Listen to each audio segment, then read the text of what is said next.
ഒരു അലങ്കാര കുറ്റിച്ചെടി അല്ലെങ്കിൽ ചെറിയ മരം എന്ന നിലയിൽ സുറിനാം ചെറി ഭക്ഷ്യയോഗ്യമായ പഴങ്ങൾക്കും ഔഷധത്തിനുമായി ലോകവ്യാപകമായി കൃഷി ചെയ്തു വരുന്നു.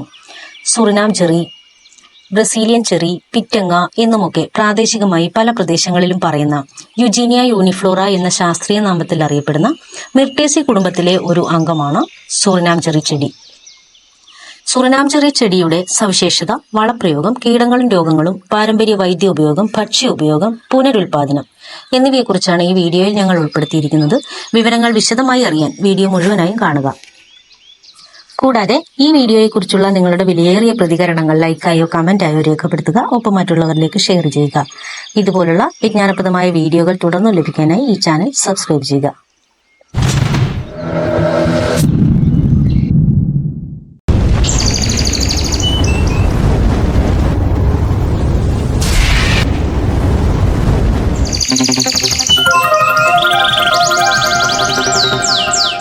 സുറിനാം ചെറി ചെടി നമുക്ക് ഒരുപോലെ പുഷ്പവും ഫലവും പ്രദാനം ചെയ്യുന്നു. ഫ്രഞ്ച് ഗയാന മുതൽ തെക്കൻ ബ്രസീൽ, ഉറുഗ്വേ, പരാഗ്വേ, അർജന്റീന എന്നിവയുടെ ചില ഭാഗങ്ങളിൽ വ്യാപകമായി കാണപ്പെടുന്ന ഈ ചെടി ഉഷ്ണമേഖലാ പ്രദേശമായ തെക്കേ അമേരിക്കയുടെ കിഴക്കൻ തീരത്തു നിന്നുള്ള മാർട്ടേസി കുടുംബത്തിൽപ്പെട്ടതാണ്. 3 മീറ്റർ മുതൽ 10 മീറ്റർ വരെ ഉയരത്തിൽ എത്താൻ കഴിയുന്ന ഒരു നിത്യഹരിത കുറ്റിച്ചെടിയോ ചെറിയ വൃക്ഷമോ ആണിത്. ഇതിന് തിളങ്ങുന്ന ദീർഘവൃത്താകാരം മുതൽ നീണ്ട ഇലകൾ വരെ ഉണ്ട്. ഇവയുടെ തണ്ടോ ഇലകളോ ചതച്ചാൽ നല്ല സുഗന്ധമാണ്. ഈ ഇലകൾ 2.5 മുതൽ 8 സെന്റിമീറ്റർ വരെ നീളത്തിൽ കാണപ്പെടുന്നു.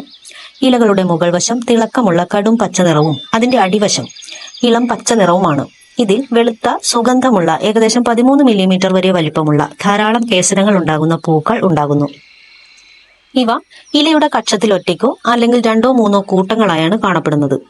വസന്തകാലത്തും ഇടയ്ക്കിടെ ശരത്കാലത്തും ഇത് പൂക്കുകയും ഇതിൽ നിന്ന് ഇടയ്ക്കിടെ ഫലങ്ങളും ഉണ്ടാകുന്നു. ഈ പഴം പച്ച നിറത്തിൽ നിന്നും പാകമാകുമ്പോൾ ഓറഞ്ച്, ചുവപ്പ്, കറുപ്പ് എന്ന നിറങ്ങളിലേക്ക് മാറുന്നു.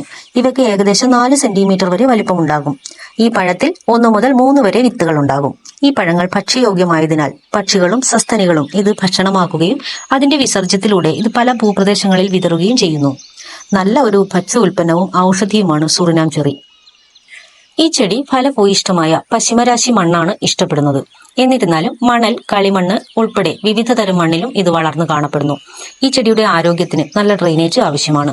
അമിതമായ ഈർപ്പം റൂട്ട് ചെയ്യലിന് കാരണമാകും എന്നതിനാൽ വെള്ളം കെട്ടി നിൽക്കുന്ന സാഹചര്യം ഒഴിവാക്കുക. ഈ ചെടിക്ക് ഏറ്റവും അനുയോജ്യമായ pH ശ്രേണി ചെറുതായി അമ്ലവും നിഷ്പക്ഷവുമാണ്. അതായത് 6 മുതൽ 7 വരെയുള്ള pH ലെവൽ. ഈ ചെടി പൂർണ്ണ സൂര്യപ്രകാശത്തിൽ തഴച്ചു വളരുന്നു. സാധാരണയായി ഓരോ ദിവസവും 6 മുതൽ 8 മണിക്കൂർ വരെ നേരിട്ടുള്ള സൂര്യപ്രകാശം ഇതിനാവശ്യമാണ്. ഭാഗിക തണലിലും ഇത് വളരുമെങ്കിലും പൂക്കളുടെയും പഴത്തിന്റെയും ഉൽപാദനം കുറയാൻ ഇടയാക്കുന്നു. വളരുന്ന സീസണിൽ സ്ഥിരമായി ഈർപ്പമുള്ളതും എന്നാൽ വെള്ളം കെട്ടി നിൽക്കാത്ത പ്രദേശത്ത് ഇത് വളർത്താൻ ശ്രദ്ധിക്കുക. കാലാവസ്ഥാ സാഹചര്യങ്ങളെ അടിസ്ഥാനമാക്കി മണ്ണിന്റെയും സൂര്യപ്രകാശത്തിന്റെയും അവസ്ഥകളും മാറും.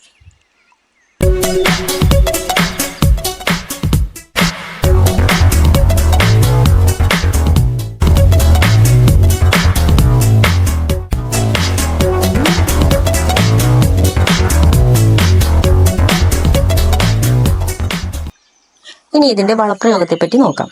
സുറിനാം ചെറിക്ക് വളപ്രയോഗം നടത്തുന്നത് ഇതിന്റെ ആരോഗ്യകരമായ വളർച്ചയ്ക്കും നല്ല രീതിയിലുള്ള ഫലോൽപാദനത്തിനും വളരെയധികം ഗുണം ചെയ്യുന്നു. 10 അല്ലെങ്കിൽ 14ന്റെ അനുപാതത്തിൽ സമീകൃതവും സാവധാനത്തിലുമുള്ള നൈട്രജൻ, ഫോസ്ഫറസ്, പൊട്ടാസ്യം മിക്സായ NPK വളം ഉപയോഗിക്കാം. വളരുന്ന സീസണിൽ ഈ ചെടിക്ക് വളം നൽകാം. ഇത് സാധാരണയായി വസന്തകാലത്തും വേനൽക്കാലത്തിന്റെ തുടക്കത്തിലുമാണ്. വേനൽക്കാലത്തിന്റെ അവസാനത്തിലോ ശരത്കാലത്തോ വളപ്രയോഗം ഒഴിവാക്കുക. മുൻപ് പറഞ്ഞ ഈ ചെടി വളരുന്ന സീസണിൽ 4 മുതൽ 6 ആഴ്ചയിലൊരിക്കൽ വളപ്രയോഗം നടത്താം. വളം നൽകുമ്പോൾ തണ്ടുകളിൽ നിന്നും ഇലകളിൽ നിന്നും മാറ്റി ഡ്രിപ്പ് ലൈനിനു ചുറ്റും വളം തുല്യമായി വിതരണം ചെയ്യുക. വളം നൽകിയതിനു ശേഷം ചെടിയുടെ ചുവട് നന്നായി നനയ്ക്കുക.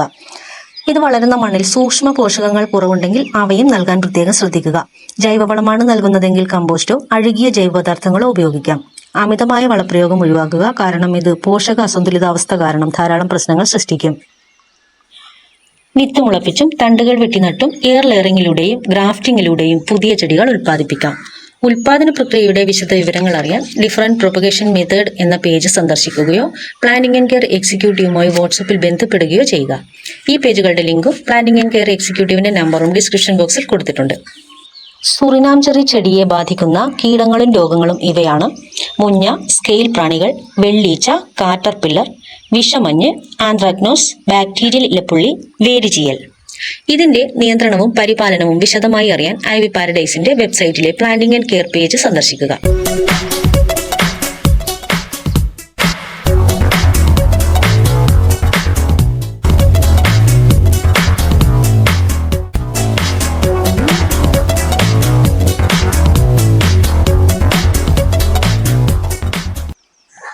സുറിനാം ചെറി ചെടിയുടെ ഭക്ഷ്യോപയോഗത്തെ പറ്റി നോക്കാം. ഭക്ഷ്യയോഗ്യമായ ഇതിന്റെ പഴം ഒരു ബൊട്ടാണിക്കൽ ബെറിയാണ്. വിളവെടുപ്പിന്റെ അളവും പഴുക്കലും അനുസരിച്ച് ഇതിന്റെ രുചി മധുരം മുതൽ പുളി വരെയായി കാണപ്പെടുന്നു. കടും ചുവപ്പ് മുതൽ കറുപ്പ് വരെയുള്ള നിറത്തിൽ കാണപ്പെടുന്ന ഈ പഴം മധുരമുള്ളതാണ്. അതേസമയം പച്ച മുതൽ ഓറഞ്ച് നിറത്തിൽ വരെ കാണപ്പെടുന്ന പഴം പുളിയുള്ളതാണ്. ഈ പഴത്തിൽ വൈറ്റമിൻ സിയും വൈറ്റമിൻ എയും ധാരാളം അടങ്ങിയിരിക്കുന്നു. ഇതിന്റെ പഴം വിവിധ പാചകങ്ങൾക്കായി ഉപയോഗിക്കുന്നു. സുറിനാം ചെറി കൃഷി ചെയ്യുന്ന പ്രദേശങ്ങളിൽ പ്രാദേശിക പാചക പാരമ്പര്യങ്ങളിലോ പാചക രീതികളിലോ ഇതിനൊരു സ്ഥാനം തന്നെയുണ്ട്. ഉറുഗ്വേയിലെ ചില ഭാഗങ്ങളിൽ ചായയ്ക്ക് ഇതിന്റെ ഇലകൾ ഉപയോഗിക്കുന്നു.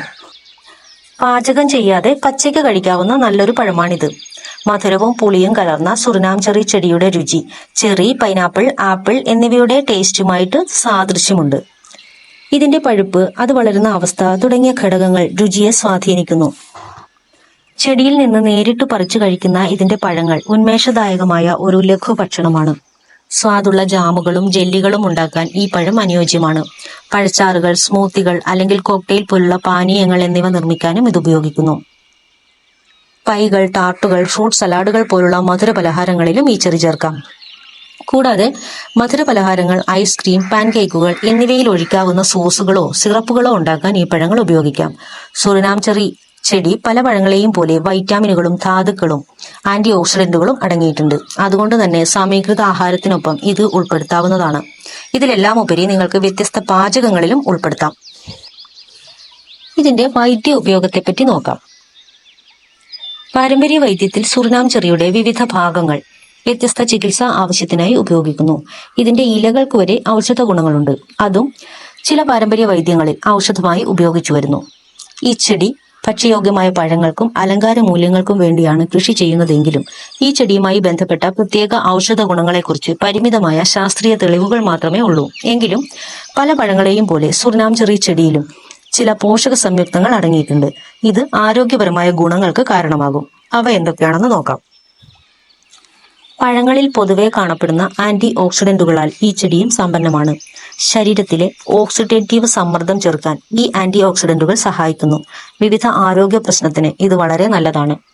വൈറ്റമിൻ സിയുടെ വളരെ നല്ല ഒരു ഉറവിടമാണ് ഇതിന്റെ പഴം. രോഗപ്രതിരോധ പ്രവർത്തനം, കൊളാജൻ സിന്തസിസ്, ആന്റി ഓക്സിഡന്റ് പ്രവർത്തനം എന്നിവയിൽ ഈ വൈറ്റമിൻ സിയുടെ പങ്ക് വളരെ വലുതാണ്. ആന്റി ഓക്സിഡന്റ് ഗുണങ്ങളുള്ള പിഗ്മെന്റായ ആന്തോസയാനിനുകളാണ് സുറിനാം ചെറിയുടെ ചുവപ്പ് നിറത്തിന് കാരണം. ഈ സംയുക്തം നമ്മുടെ ശരീരത്തിലെ ആന്റി ഇൻഫ്ലമേറ്ററി ഇഫക്റ്റുകൾ ഉൾപ്പെടെയുള്ള പ്രവർത്തനങ്ങൾക്ക് വളരെ നല്ലതാണ്. മുൻപ് പറഞ്ഞതുപോലെ ചില പ്രദേശങ്ങളിലെ പരമ്പരാഗത വൈദ്യശാസ്ത്രത്തിൽ സുറിനാം ചെറി ചെടിയുടെ വിവിധ ഭാഗങ്ങൾ വ്യത്യസ്ത ആവശ്യങ്ങൾക്കായി ഉപയോഗിക്കുന്നു. ഉദാഹരണത്തിന് പരമ്പരാഗത ഹെർബൽ ഔഷധങ്ങൾ നിർമ്മിക്കാൻ ഇതിന്റെ ഇല വ്യാപകമായി ഉപയോഗിച്ചു വരുന്നു. ചില പഠനങ്ങൾ സൂചിപ്പിക്കുന്നത് ഈ പഴത്തിൽ കാണപ്പെടുന്ന സംയുക്തങ്ങളായ പോളിഫ്ലവനോയിഡ്, ഫ്ലവനോയിഡുകൾ എന്നിവയ്ക്ക് വിരുദ്ധ ബാഹ്യാവിഷ്കാര ഗുണങ്ങൾ ഉണ്ടെന്നുള്ളതാണ്. ഈ സംയുക്തങ്ങൾ ഇതിലടങ്ങിയിട്ടുണ്ടെങ്കിൽ വിരുദ്ധ ബാഹ്യാവിഷ്കാര ഫലത്തെക്കുറിച്ചുള്ള പഠനം പരിമിതമാണ്.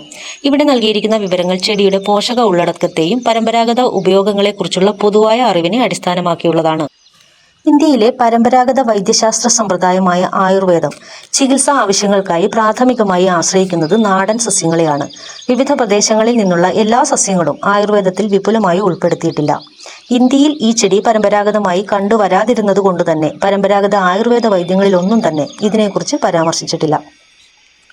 ഇതിന്റെ പഴങ്ങൾക്കും അലങ്കാര ഗുണങ്ങൾക്കും പൊതുവെ നല്ല സ്വീകാര്യത ഉള്ളതാണെങ്കിലും ഇതിന്റെ ആവാസ വ്യവസ്ഥയുടെ പ്രാദേശിക രീതികൾ അനുസരിച്ച് ഇതിന്റെ വളർച്ചയിൽ ചില സങ്കീർണതകളുണ്ട്.